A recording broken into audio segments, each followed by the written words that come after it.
Girl group K-pop Momoland resmi bubar setelah 6 tahun berkarir di dunia musik.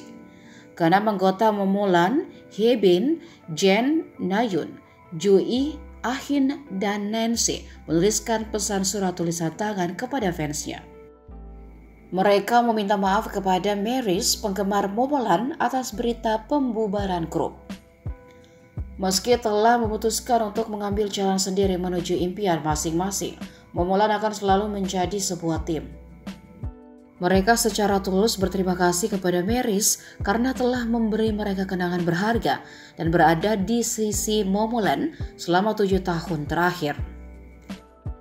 Para anggota Momoland mengaku menyesal tidak bisa memberitahu soal kabar tersebut dengan cepat.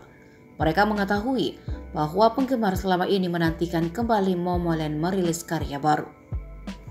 Sebelumnya, agensi Momoland MLD Entertainment juga menyampaikan terkait hengkangnya ke-6 member dari agensi setelah kontrak berakhir pada bulan lalu.